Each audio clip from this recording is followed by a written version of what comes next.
Alors, nous continuons la deuxième vidéo et cette fois-ci, on va parler des fermoirs. Donc, en fermoir, ici, je vous ai sorti 5 modèles. Bien entendu, il y a plusieurs styles de fermoirs.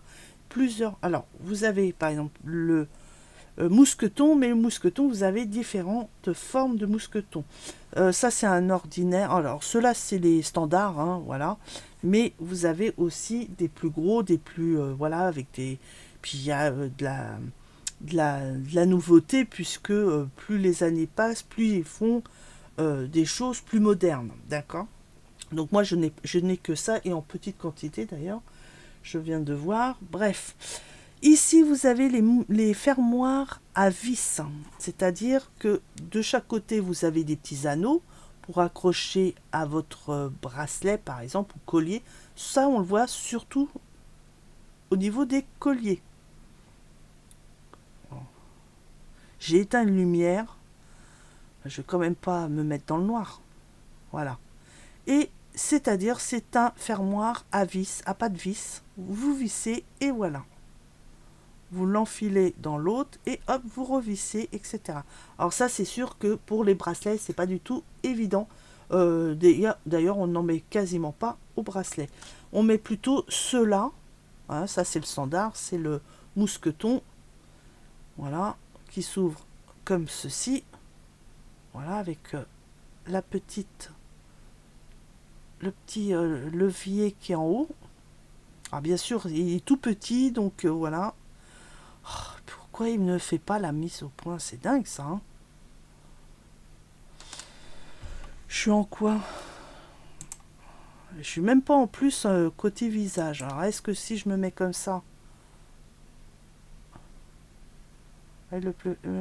ah bon, bref.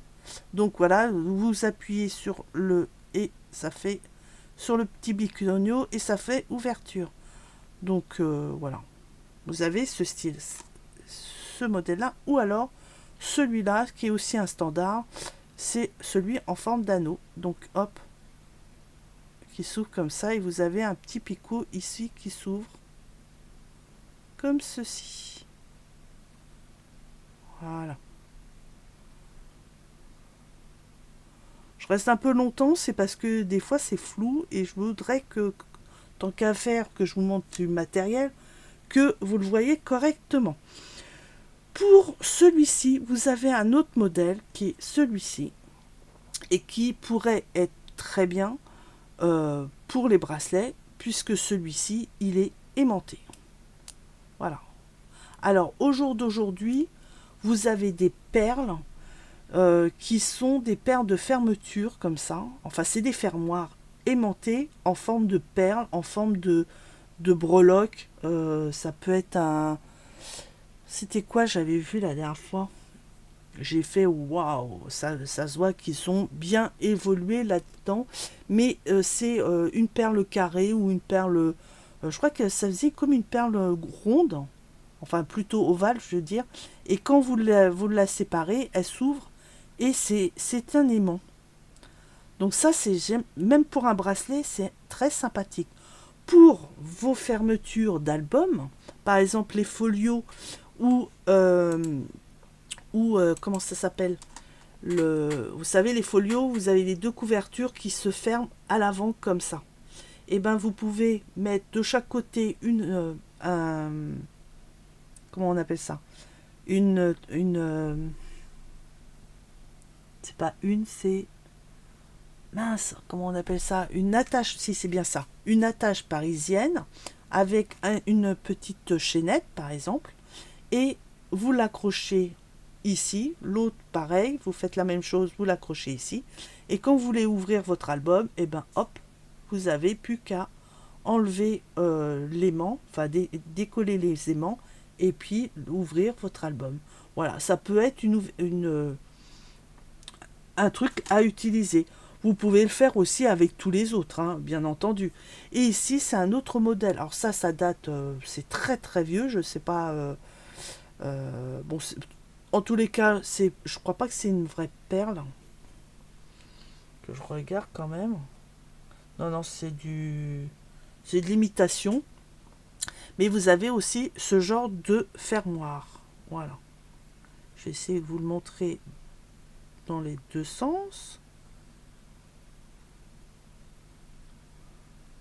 Mais qu'est-ce que ça peut m'énerver? Perte de temps. Hein. Voilà. Vous voyez, et elle est comme ça. Vous avez 4 anneaux, 2 à droite, 2 à gauche. Et vous avez ici comme une petite pédale. Et quand vous appuyez sur la pédale, hop, vous pouvez enlever la partie qui est rentrée ici. Voilà. Alors vous avez d'autres, ici c'est complètement plat. Mais vous en avez d'autres où ça fait comme des petits trucs comme ça. Vous voyez, comme ici, de chaque côté. Et ça se coince au niveau des ouvertures ici. Donc vous pouvez l'arrêter là. Si votre bracelet est un peu trop large, eh ben vous pouvez aller un peu plus loin, etc. C'est différents fermoirs. C'est un fermoir de, je ne sais plus comment on appelle ça, mais il y a une distance que vous pouvez, vous avez 2 styles de distance pour pouvoir fermer votre bracelet. Donc voilà, vous avez ce style de fermoir. Ça existe toujours, mais peut-être que c'est pas la même chose. Ce modèle-là, avec les petits brillants et la perle centrale, peut-être vous n'allez pas le trouver. Donc voilà. Donc ça aussi, vous pouvez vous en servir pour vos albums. Fermer vos albums ou vos petites boîtes de dans ce que vous aurez fait, par exemple, dans votre au niveau du scrapbooking. D'accord. Alors attendez, j'essaye de ranger ça où c'était. Voilà. Ensuite, vous savez quoi? Vous avez aussi des fermoirs pour cordon. Alors, dans la petite boîte de chez Action, qui est... Elle est où la boîte? Bon, elle est au fond, là, elle est derrière moi. Bref, c'était ce qu'il y avait en haut à gauche, les petits fermoirs à cordon carré. D'accord? Donc, vous avez ce modèle-là aussi, qui est un carré plus gros. Enfin, pas de beaucoup, mais il est plus gros. Hop, donc, voilà. Voilà. Vous voyez, il se présente comme... Pas du tout, il est tombé. Voilà, il se présente comme ça. Voilà. Et de face, ça fait ceci. Donc ça fait un U. D'accord? Donc vous avez le rond ici, l'anneau pour accrocher un anneau et votre fermeture, par exemple. Et ici, vous pouvez mettre un morceau, une goutte de colle. Vous mettez votre cordon carré plat. Et ensuite, il faudra fermer. Pour fermer, vous prenez une pince plate et vous allez la première fois appuyer ici pour fermer un côté. Je ne vais pas le faire, hein.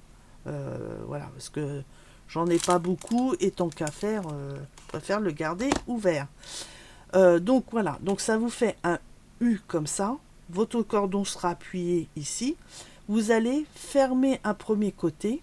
Alors bien sûr, le cordon que vous allez avoir mis, selon la matière, il va être plus ou moins tendre, donc vous allez plus ou moins fermer votre comment je pourrais appeler ça? Votre paroi de droite, vous allez plus ou moins pouvoir le fermer à fond, d'accord? Si c'est quelque chose de tendre, comme du daim, vous allez pouvoir écraser bien plus profondément qu'autre chose. Et quand vous avez fini, vous allez faire exactement la même chose de l'autre côté. Donc ici, si c'est tendre, ici vous risquez d'avoir un truc plus écrasé, donc plus une forme pointue, si on peut dire comme ça. Et si c'est moins tendre, quand vous allez écraser les deux morceaux ici, cette partie-là, quand vous allez fermer, va être plus carré qu'autre chose. D'accord? Donc voilà comment ça se produit. Vous avez exactement la même chose que ce système-là, mais en rond. C'est-à-dire pour les cordons ronds. Alors c'est pareil, ça, le U peut être plus ou moins large, et selon la largeur, peut être plus ou moins long. C'est-à-dire du début jusqu'à le petit anneau, ça va être plus allongé. Ça dépend ce que vous allez mettre dedans.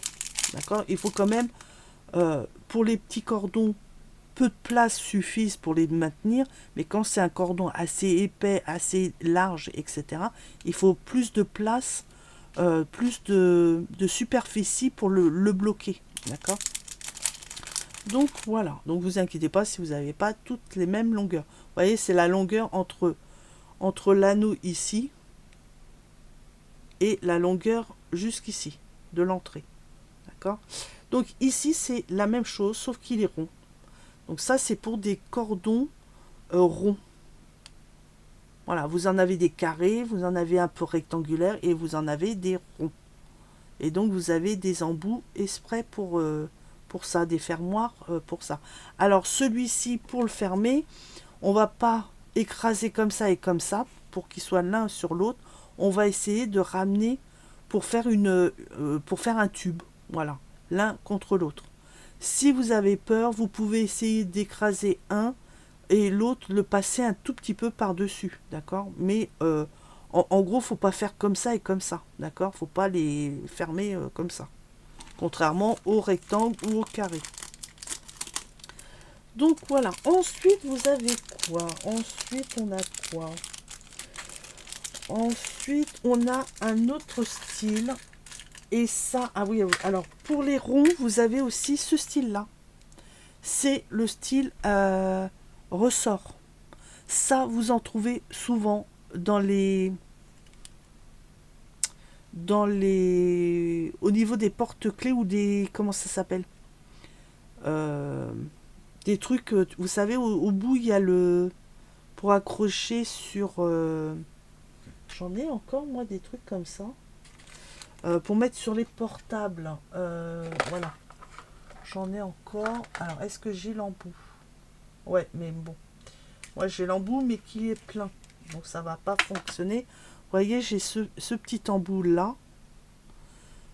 Ça, c'est un truc pour téléphone. Enfin, maintenant, je crois pas on continue à les mettre. Ou alors les machines là, les DS ou je ne sais plus quoi. On pouvait mettre ça dans le trou pour avoir une petite breloque, enfin bref, peu importe. Mais vous avez aussi, voilà, vous avez ce petit système au bout. Donc là, l'anneau par contre, il traverse. Mais ça, l'anneau, vous pouvez l'enlever et ici rentrer un petit cordon rond. Bien entendu, là aussi, faut mettre de la colle, le cordon et voilà. Si vous avez la possibilité de refaire quand votre cordon est à l'intérieur bien collé et qui tient, vous pouvez, si vous avez la possibilité, de passer un petit foret dans le trou ici et le ressortir de l'autre côté et traverser le cordon pour pouvoir remettre au cas où un anneau et un mousqueton pour pouvoir l'accrocher. Au moins vous êtes sûr que ça, s'il est plus accroché à l'ordinateur, enfin le petit truc de portable là, Nintendo je ne sais quoi, et ben vous pouvez l'accrocher à vos porte-clés, etc. Vous voyez ce que je veux dire? Donc voilà, donc vous avez aussi le petit ressort comme ça qui fait exactement la même chose que ça. Voilà. Voilà, donc et pour finir, si vous faites une création, par exemple vous faites quelque chose de brodé avec des perles. Vous savez, il y en a qui font des bracelets larges comme ça, où c'est que des perles et ça fait un motif. Je ne sais plus du tout le nom de cette activité bijou, mais ça a un nom. Peut-être tout simplement tissage de perles, j'en sais rien, je me souviens plus. Mais pour pouvoir l'attacher en tant que bracelet ou autre, ou collier, vous avez ce genre d'accessoires. Voilà. Donc vous avez... Comment ça m'énerve? Ah, c'est pas possible. Voilà, et puis maintenant que je monte plus rien, c'est nickel. Bref, vous avez ceci. Donc, de chaque côté, vous avez des tubes avec des petites ouvertures, des petites fentes d'ouverture. Un côté, vous avez quelque chose de fermé. Je crois qu'il est soudé ce côté-là, et encore, je ne suis pas sûre. Mais il est fermé. Et de l'autre côté, vous avez euh, une petite ouverture, d'accord, ça faudra le fermer après, d'accord. Ça tenu avec une chaînette et un fermoir, hein, bien entendu. Alors ça, c'est la chaînette de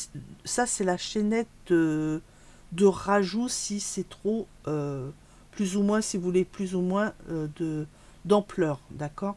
Donc c'est la, je sais plus comment on appelait, c'est la chaînette, une chaînette de, j'allais dire sécurité, mais c'est pas de sécurité, c'est pas ça, je crois pas.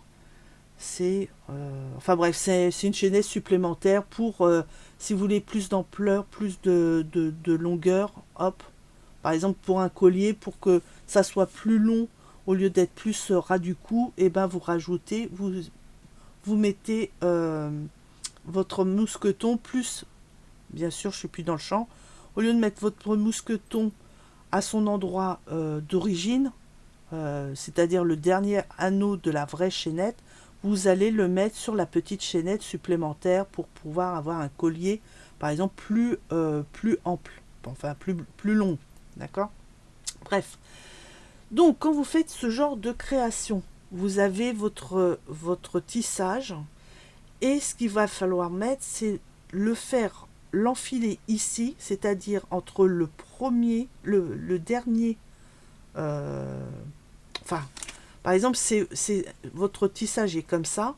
Vous avez la première ligne ici et la seconde ligne. Eh bien, il faudra mettre la première ligne de perles à l'intérieur, et l'ouverture qui sera ici sera entre le premier et la deuxième ligne de perles. D'accord. Donc, il suffit de l'enfiler comme ça. Les perles qui sont à l'intérieur, ben, vont pas pouvoir, vous avez beau tirer, à moins que vous tirez comme un malade, et là vous arrachez les fils, mais sinon ça ne peut plus sortir. Et alors bien entendu, vous avez les longueurs ici, hein. Celui-là il fait combien? Je crois qu'il fait 2 cm. Voilà, il fait 2 cm de longueur, donc il faudra faire un tissage de 2 cm de largeur, d'accord. Si vous faites 1,5 cm ou 3 cm, ben, il faudra prendre un truc comme ça de 3 cm de largeur, d'accord. Donc vous l'enfilez, hop, tout est coincé, et après avec une pince, il suffira de refermer le petit loquet ici. Et ça se formera comme ceci, comme l'autre côté. En principe, l'autre côté, il est fixe. Je regarde, mais... Ah non, il n'est pas soudé. Je pensais qu'il était soudé, celui-là, mais non. Donc voilà. Et c'est pareil, il y a un souci, il faudra ouvrir ce petit clapet et glisser votre ouvrage pour le ressortir. Voilà. Donc ça aussi, c'est intéressant d'avoir ça quand vous faites des tissages avec des petites perles. Voilà. Si vous n'avez pas ça, vous pouvez utiliser des accroches rubans. Voilà, tout simplement des accroches rubans. Là, c'est pareil, vous avez différentes tailles. Ici, j'ai du 2 cm et du 2 cm,7. Pourquoi 7, j'en sais rien. Mais c'est 7. Donc voilà, peut-être pour avoir si vous avez un 2,5, au moins il est pas pile poil de chaque côté. Le métal dépasse un peu, donc ça risque peut-être le protéger plus. J'en sais rien. Bref, pour les attaches ruban, vous avez donc différentes tailles. Comme je vous disais, ici j'ai du 2 et du 2,7. J'ai aussi du... il est où? Ils sont là. J'ai du 1 cm de large, j'ai du 1,2 et j'ai du 1,5. Et j'ai du... Je crois que c'est du 6 ou du 8. C'est du 6 mm. Ça, c'est les tout petits que j'ai. Voilà. Alors ça, c'est bien, par exemple, pour ce genre de ruban.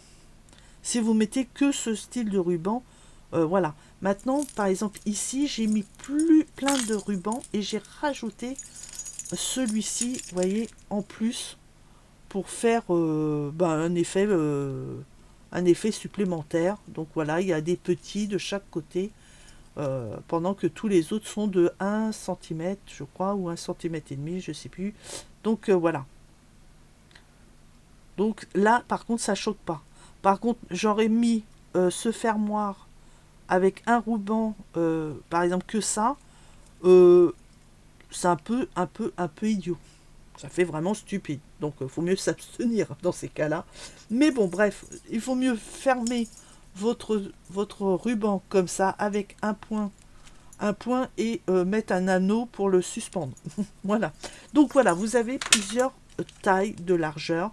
À vous de voir lequel que vous utilisez souvent par rapport à vos rubans ou vos rubans dentelle ou là c'est du comment on appelle ça. Je l'avais, il est parti ce petit mot, c'est du, je regarde si j'ai pas noté quelque part sur mes tiroirs de la Twin, non, c'est du, oh, putain, c'est pas possible, du satin, non, bon, je l'ai pas, j'ai marqué satin et autres, donc c'est autre. Mais vous saurez, vous connaissez le nom, donc c'est celui-là qui est transparent. C'est du, je sais plus, mais c'est pas grave. Donc voilà, donc si vous utilisez souvent ce genre de ruban dans votre scrap, etc., ça sera cette taille-là qu'il faudra prendre, ou celui, je crois que c'est du, je vais le mesurer tout de suite, je vais vous dire. Mes rubans font 1 cm, je crois. 1,5 cm, bah c'est du 1,7, c'est ça? Non, 1,2. Non, 1,5. Ah bah c'est du 1,5. Ah bah c'est bizarre, celui-là il fait pas 1,7. Non. Ouais, il fait 1,5, 1,6. Voilà. Mais pour du ruban de 1,5 cm, c'est ce qu'il faut, c'est du 1,5 ou du... alors eux ils le marquent en millimètres, donc ça serait du 15 mm ou du 17 mm. Si ça dépasse, le métal dépasse un petit peu à droite et à gauche, c'est mieux parce que au moins, vous voyez, ça n'abîmera pas. Là, c'est pile poil et c'est vrai que ça peut abîmer mon tissu. Voilà. Pendant que le métal ne craint rien, mais le tissu, s'il dépasse, voilà. Bref. Donc, pour fermer ça, c'est pareil. Il vous faut mettre ah oui, j'ai un modèle, celui-là il est très très grand et vous allez voir déjà le marquage au-dessus. Vous avez des lisses et vous avez des martelés. Alors ici c'est petits points et ici c'est quadrillé. Voilà, petits points et quadrillé. Vous avez d'autres martelages dessus, d'autres modèles. Il y en a où c'est des rayures, etc. Les pinces comme ça, donc les accroches rubans, vous avez en principe des dents de chaque côté de la pince. Vous voyez, hop, à droite et à gauche. Là, on les voit. Vous voyez, de chaque côté, j'ai des petites dents. Mais vous avez un modèle qui est plus intéressant. C'est celui-ci où il y a un côté dentelé et l'autre côté c'est tout lisse. Alors quand vous avez celui-là il fait 27 mm, donc 2 cm,7. Celui-là il est intéressant parce que quand par exemple ici mon bijou, ça c'est l'arrière de mon bijou et ça c'est l'avant, d'accord, c'est ça que je veux mettre en valeur. Ici vous voyez que on voit les dents. Là, on voit pas parce que c'est flou. Miminir. Voilà. Donc là, on voit les dents. Bon, avec la dentelle, on voit mal en vidéo, mais on voit les petites dents. D'accord? Et de l'autre côté, c'est pareil. De l'autre côté, c'est l'arrière, on s'en fiche. Si c'est quelque chose qui est accroché comme ça le long de quelque chose, il faut mieux que l'avant soit plus joli que l'arrière, on s'en fout. Et bien avec celui-ci, vous pouvez mettre la partie lisse devant et ça vous fait un rendu largement plus joli que par exemple à l'arrière où on voit les petites dents. Vous voyez? Donc ça existe que vous avez, alors celui-là c'est grande taille, mais vous avez aussi dans les petites tailles. Un côté lisse et un côté dentelé. Donc après, c'est à vous de voir et voilà. Alors c'est sûr que les dents de chaque côté, c'est quelque chose de plus sécurisé. Parce que quand vous allez... Ah oui, il faut que je vous montre, il faut que je vous explique. Quand vous allez le fermer, vous allez pincer, au fur et à mesure que vous allez pincer, à un moment, ça va toucher et rentrer dans les fibres du tissu. Donc, d'une manière ou d'une autre, à la fin, ça va faire un truc comme ça et le tissu sera pris à la fois à l'avant et à l'arrière du tissu. D'accord? Donc, à moins de tirer comme un malade et de tout déchirer, ça va déchirer votre ruban. D'accord? Ça va complètement l'éclater. Mais ça fait une sécurité aussi. Mais avec un seul côté dentelé, c'est aussi... ça tient quand même. D'accord? Donc, pour les fermer, il vous faut une pince plate à bec plat. D'accord? Et là, vu qu'il y a du martelage, c'est-à-dire des dessins dessus, même sans dessin, il faut quand même avoir un chiffon de chaque côté qui englobe votre fermoir. D'accord? C'est pas du tout évident de tenir à la fois les rubans, le truc ouvert et mettre un torchon ici parce que du coup vous savez pas si votre ruban n'est pas ressorti de la pince. D'accord? Donc c'est un peu casse-bonbon. Si vous préférez, mettez du scotch autour de votre tête ici, à moins que vous avez la même pince mais en nylon, c'est aussi un truc à voir. C'est une pince comme ça mais avec des manches en nylon. D'accord? C'est des trucs protection. Bref, donc vous avez votre pince comme ça. En premier lieu, il va falloir pincer ici. Alors, essayez de pincer la partie la plus large, la partie pince, la partie fine de votre pince ne sert forcément pas évident, enfin, pas forcément pour cette façon de fermer le fermoir. Je vais y arriver, je suis un peu fatiguée, je crois. 2 vidéos, c'est un peu long. Bref, donc vous mettez la partie la plus large, vous appuyez ici, vous appuyez de l'autre côté et ensuite au milieu. Alors ici la pince elle est très large, donc il faudra que j'appuie au milieu, mais ici, ici et ici. D'accord? Ensuite je reviens ici. Bien sûr, cette partie là il est ouvert comme ça. Quand je vais appuyer, il va faire comme ça. Faut pas appuyer d'un seul coup tout en entier. D'accord? Faut mieux fermer petit à petit, fur et à mesure, et bien finir comme ça. Parce que si vous fermez d'un côté, mais complètement, vous allez déformer cette partie-là jusqu'au bout. Parce que quand votre pince, elle prend ici, l'autre côté, il ne suit pas. Donc vous allez déformer ici et vous allez avoir un résultat final pas forcément joli. Donc il faut mieux pincer ici un tout petit peu, vous fermez comme ça. Vous êtes comme ça, alors attendez, vous êtes comme ça, vous fermez comme ça. Vous faites de l'autre côté, pareil. Au milieu, pareil. Vous revenez à droite et là, vous fermez encore un peu plus. Vous faites pareil à gauche, au milieu, et vous revenez à droite et là, vous refermez. Et là, vous sentez que vous arrivez, bien sûr, avec l'épaisseur des rubans, vous sentez que là, il y a quand même une prise. Et là, vous pouvez accélérer.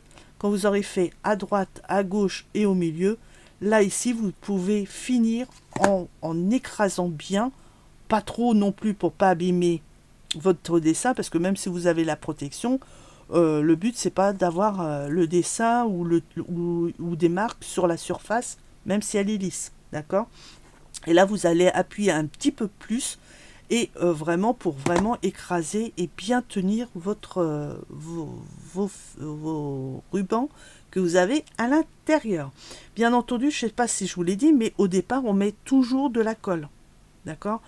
Les fermoirs, que ça soit les fermoirs comme ça, les fermoirs pour les cordons ronds, carrés, rectangles, c'est toujours une goutte de colle spéciale bijoux.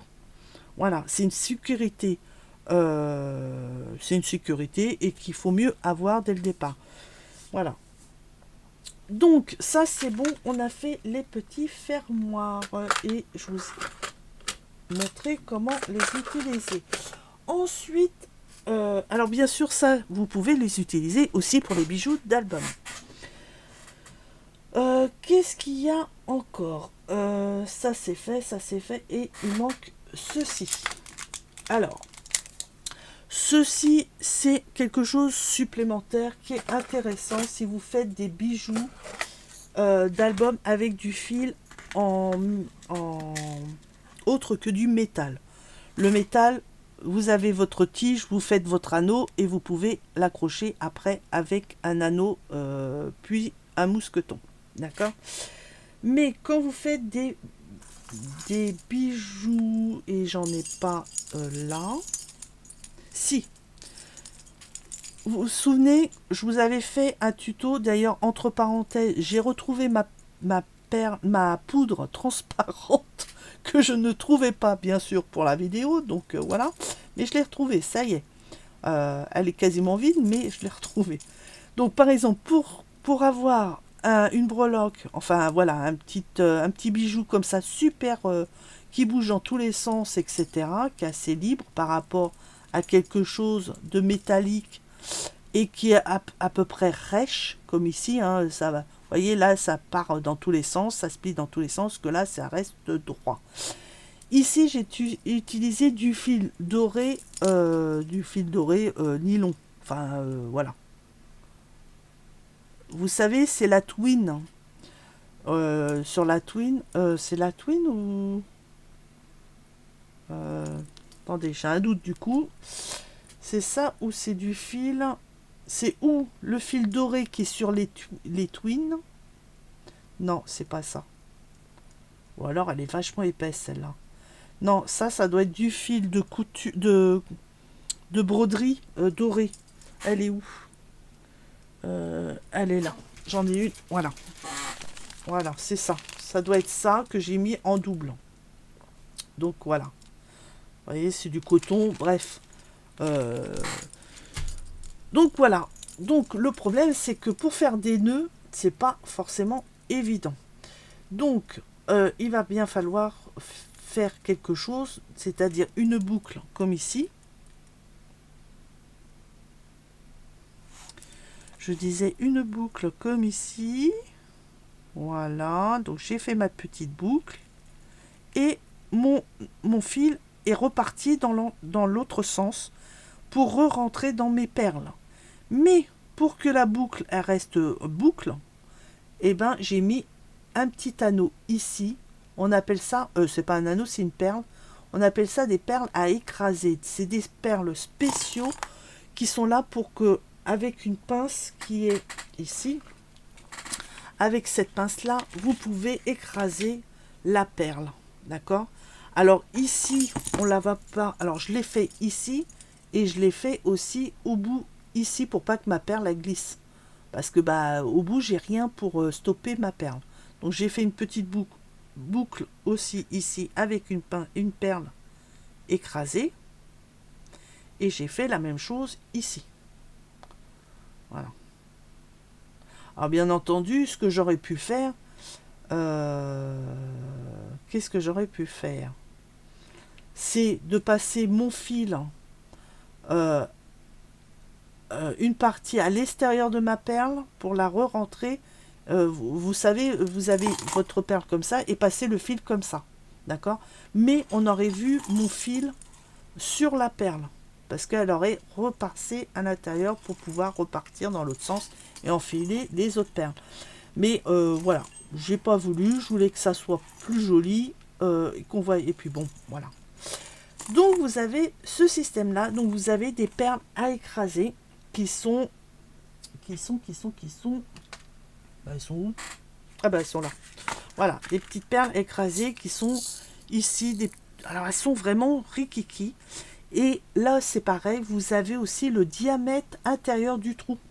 D'accord, ça dépend avec quel fil que vous allez mettre dedans. Vous avez des fils en nylon style le fil de pêche. Il y en a des très fins et il y en a des plus épais. D'accord, ça dépend le diamètre de votre fil. Donc le trou intérieur compte aussi. Donc c'est à vous de voir. Puis vous avez aussi les perles, on appelle des caches. Ce sont des caches pour cacher les perles à écraser. Donc ça se fait. Bon, c'est trop petit, j'en ai marre, je vais vous faire des dessins. On va faire que des dessins aujourd'hui. Prenez votre crayon, votre papier, je vais vous faire des dessins. Donc ici, vous avez la perle de la cache. Elle est creuse, d'accord, et elle est toute ronde, comme ceci, d'accord. Hop, ça fait ça. Et donc à l'intérieur, ça fait un petit truc comme ça, hop, arrondi. Et ça, c'est l'intérieur. Donc à l'intérieur, c'est creux. Et vous avez une perle qui est comme ceci, d'accord. Votre perle écrasée, elle est ici. Et lui, on va le... Ça fait comme une coquille, vous savez, des petites... les pattes, les petites coquillettes, voilà. Sauf qu'elle est creuse. Et vous allez la mettre comme ça dessus. Vous allez, ou alors par en dessous, comme vous voulez. Et avec la pince qui est ici, alors vous pouvez le faire à la main, avec une pince comme ça, pointue, pour écraser votre perle, d'accord. Mais celle-ci, le problème, c'est que si vous utilisez ceci, vous risquez d'abîmer l'arrondi du cache. Et le cache, j'ai... Ah, elle est où? Elle est là. Voilà. Ici, j'ai à la fois une perle écrasée et le cache de la perle écrasée qui est pile poil. C'est la petite boule qui est juste là. Alors, est-ce qu'il va vouloir? Voilà. Vous voyez cette petite boule là? Ce n'est pas une perle, c'est juste la perle cache. Et là, vous voyez, là on voit son ouverture. Vous voyez? Ça, c'est l'ouverture, enfin quand j'ai fermé ma perle comme ça pour qu'elle englobe la perle écrasée. Et donc le trait que vous voyez, c'est la jonction entre les deux. D'accord? Donc voilà. Donc c'est vrai que si je l'aurais fait avec ça, cette perle-là, elle risque d'être plus écrasée que bien arrondie. Donc pour cela, il y a une pince qui est comme ceci. Alors, le bec de cette pince, je vais faire un dessin parce que vous n'allez rien voir. Alors, ce côté-là, ça fait ça, ça fait ça, et ici, ça fait comme ceci. D'accord? Voilà. Et l'autre côté, ici, ça fait ça. Voilà. Et en face de celui-ci, ça fait... Voilà, ça fait comme ça. Et hop, après, vous avez la pince. Voilà. Ça vous fait ce dessin-là. C'est-à-dire que ici, on va mettre, quand on va écraser la pince à écraser, on va le mettre ici. Et quand on va serrer la pince, notre perle à écraser, elle va se retrouver comme ceci. Voilà. En gros, elle va avoir cette forme-là. Et ici, j'ai mes fils qui font comme ça. D'accord? Voilà, ça va faire quelque chose de comme ça. Ensuite, vous mettez ça par-dessus, comme ça. D'accord? Hop, on va le mettre ici, à ce niveau-là. Et on va l'amener, cette partie-là, on va l'amener ici. Ici, c'est la perle, hop, comme ceci, le cache. Voilà. On a le cache, on amène la pince au niveau du cache, on serre, et ici, puisque c'est arrondi ici et ici, ça ne va pas le déformer, contrairement si on le met ici. Alors, si vous le mettez ici, votre perle ici, elle va être déformée ici, hein, comme ça. D'accord? Donc, c'est pas le but. Là, c'est que pour écraser la perle. quand ça va se fermer, ça va faire ceci. Et l'autre côté, ça va faire un truc comme ça. D'accord? Donc ici, ça va écraser votre perle. Vous voyez? Donc voilà. Ici, c'est pour la perle à écraser. Et ici, c'est pour mettre le cache. Et fermer le cache. Voilà. Alors ça, c'est vrai que c'est plus joli d'avoir ça que la perle écrasée. Parce que, comme je vous ai montré ici, au bout, bah, vous avez l'impression d'avoir une petite perle ronde, pendant que c'est même pas une perle ronde, c'est une perle, un cache. Alors, voilà. Et vous avez un troisième truc qui peut accompagner tout ça. Par exemple, ici, j'ai mis ceci. Alors, je ne sais plus comment on appelle ça. Ils appellent ça un tube protecteur pour fil en nylon ou voilà, qui pourrait être fragilisé avec le frottement au niveau de l'anneau. Par exemple, ici, je l'ai mis. Non, ici, je ne l'ai pas mis. Vous voyez, ici, je ne l'ai pas mis. Il est directement, il est tout nu. Il est directement sur l'anneau. Mais à force de faire comme ça, au niveau de l'anneau, eh ben, mon fil risque de s'abîmer avec l'usure. Et du coup, il va se déchirer. Puis, bah, un jour, bah, j'aurai plus que l'anneau, mais plus ça. Puisque ça sera coupé et déchiré. Donc, pour ça, avant de mettre l'anneau et tout ça, il va falloir passer, moi j'appelle ça le fer à cheval, mais bon, voilà, si vous voulez, ce que ça ressemble, parce que, ah, peut-être sur la photo, est-ce qu'il y a une photo? Ouais, on le voit, voilà, ça fait comme ça. Voilà, ça fait un fer à cheval, et ici, cette partie-là, il y a des trous, voilà, je sais pas si on peut le voir, ils sont vraiment tout petits, hein. Alors, il y en a certains qui sont plus longs, plus larges, un peu plus gros. Alors moi, j'en utilise pas forcément puisque c'est surtout quand j'utilise du fil en nylon ou du fil élastique, vous voyez, des trucs comme ça. Où effectivement, voilà, je sais pas si on va le voir. Vous voyez, il y a des petits trous. Voilà, il y a des petits trous. Ça fait comme des petits tubes. Donc vous passez le fil. Alors, vous avez le fil ici avec les perles. D'accord? Donc, c'est le grand, là. Vous le passez dans l'anneau à écraser. Vous le passez dans le tube ici. Vous faites le tour et vous le repassez dans le deuxième tube. Puis, vous le repassez dans la perle à écraser et vous laissez une certaine longueur. Alors, le surplus, il faudra le couper, mais avant, vous allez tirer pour que le fil rentre ici. Alors, ici, toute cette partie-là, qui fait on va dire le fer à cheval, hein, d'accord, c'est creusé. Donc en fin de compte, ça va faire un truc comme ça. Donc votre fil, quand vous allez tirer, il va rentrer dedans et du coup, il est protégé. C'est pas lui qui frottera sur l'anneau ou le mousqueton, etc., ou l'anneau du mousqueton, etc. Donc c'est pas ça qui va s'user puisque ça, c'est en métal, d'accord. Donc voilà. Ensuite, vous tirez. Vous rapprochez le plus possible, comme ici, je l'ai fait. J'ai tiré pour rapprocher le plus possible les pattes et l'anneau au niveau de la perle. Quand c'est bon, j'ai écrasé la perle, d'accord. Ensuite, le deuxième fil, le fil qui a fait lui-même le tour, qui n'est pas repassé, c'est un fil qui est grand comme ça à peu près, d'accord. Je l'ai rentré ici sur 2-3 perles et vu que celle-là elle est très très longue, j'ai mesuré pour qu'il soit coupé à peu près à ce niveau-là. Donc je l'ai coupé et après je l'ai enfilé dans la quatrième perle et là je ne sais pas, on va pas pouvoir le voir bien entendu, mais ici non, on va pas le voir. En plus, c'est un fil style fil de pêche. mais ici, alors est-ce qu'on va le voir? Non, il n'y a pas, mais ici on voit qu'il y a deux fils, et ici il y a un seul. Alors vous ne le voyez pas, mais faites-moi confiance.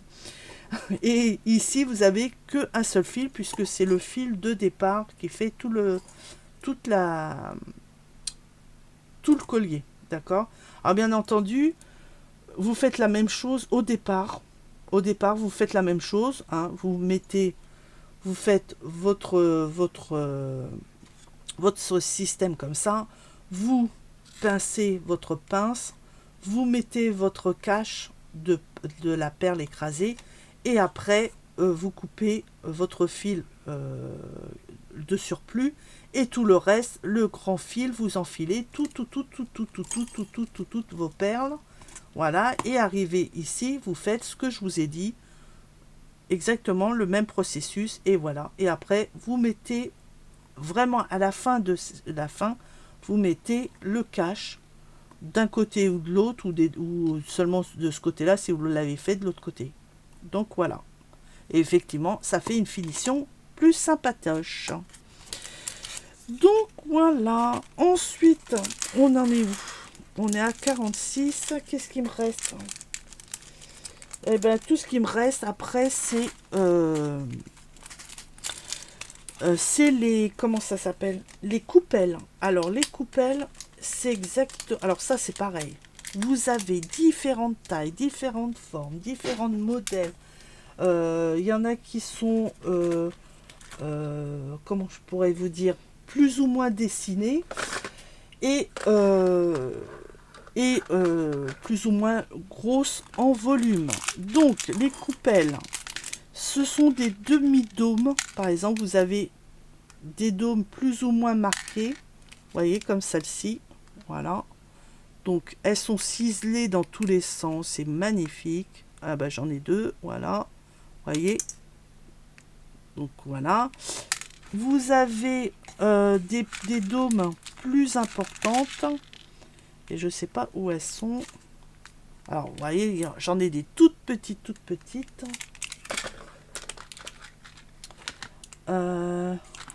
Voilà, elles sont là.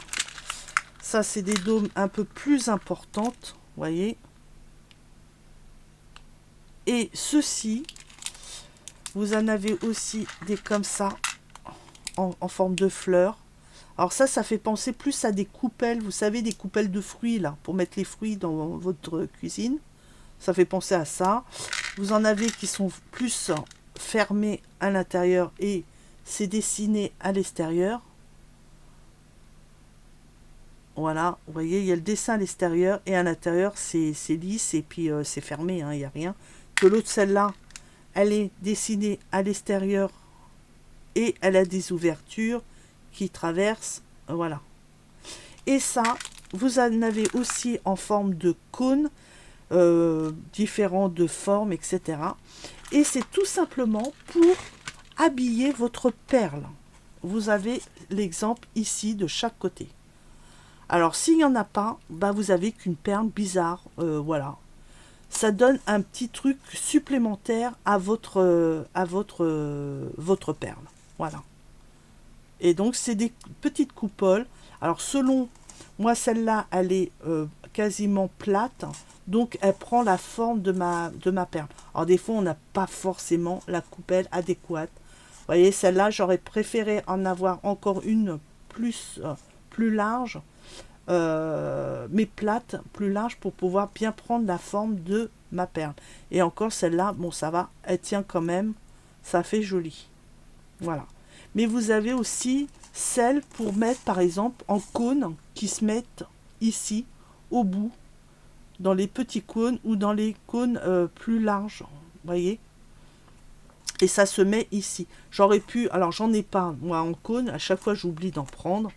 Voilà, par exemple quand vous avez des perles en style cristaux, donc vous avez les pointes comme ça, et après vous avez en forme cristal, hein, donc plus droit, et ben vous pouvez acheter un cône de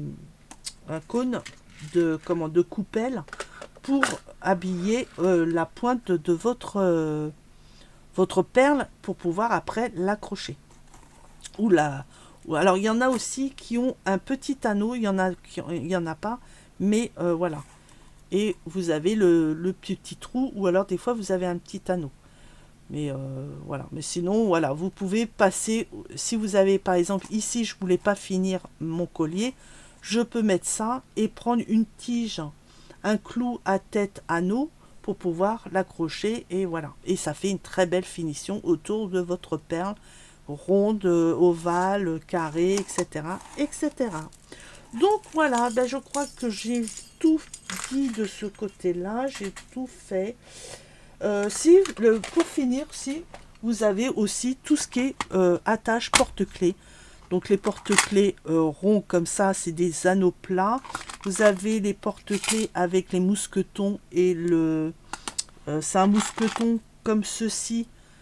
Vous avez ce genre de mousqueton. Alors celui-là il est grand, mais vous avez des plus petits. Ici vous avez l'anneau qui tourne dans tous les sens.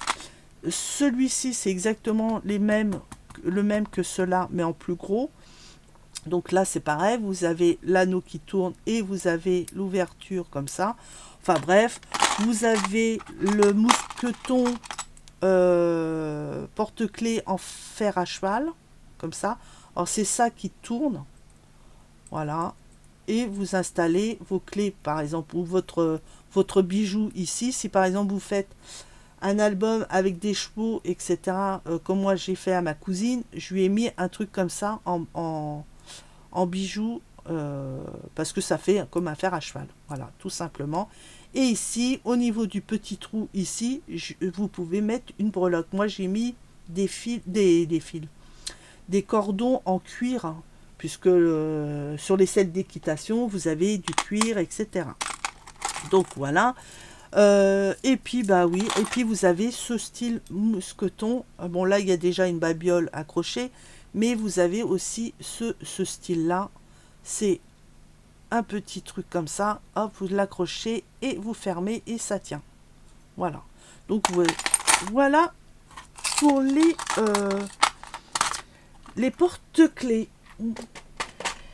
Eh bien écoutez, je crois que... Non, j'ai oublié les petites bélières. Voilà, alors la dernière fois dans Action, vous en avez. Donc je vais vous en montrer des plus grosses. Et cette fois-ci, vous avez les picots pile poil au centre. Donc c'est ce que je vous disais, ça ressemble à des étriers d'équitation. Vous voyez?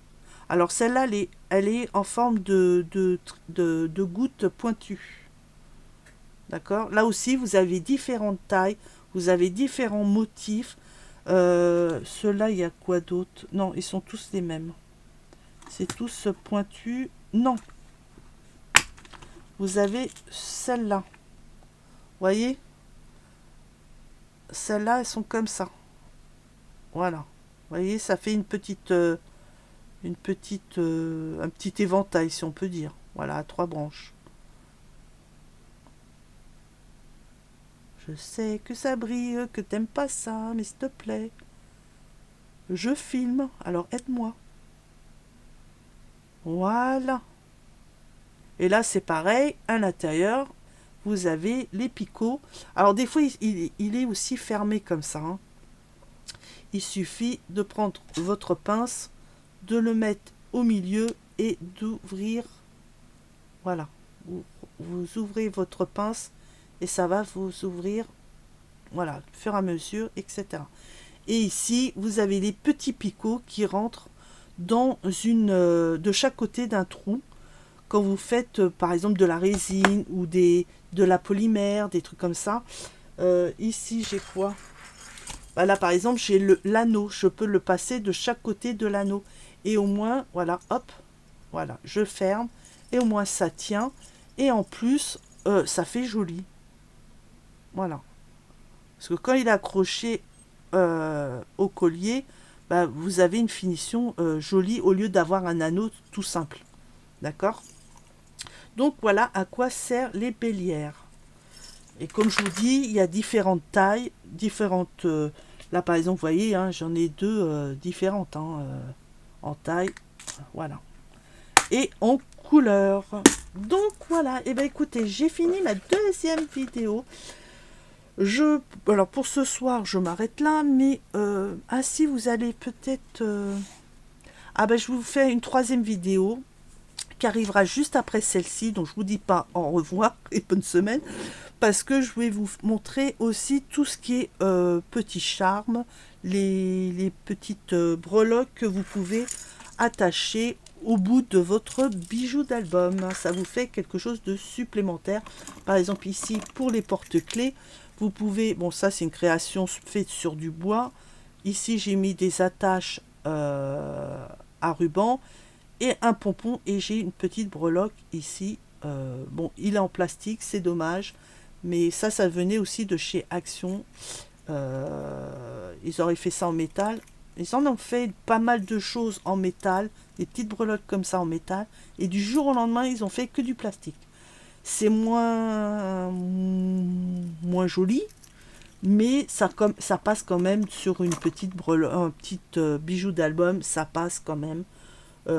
Avec tout le reste qui est autour, ça passe largement. Si, avant de fermer cette vidéo, dans les trucs de Action, vous avez ce petit pic qui était comme ça sur les pinces.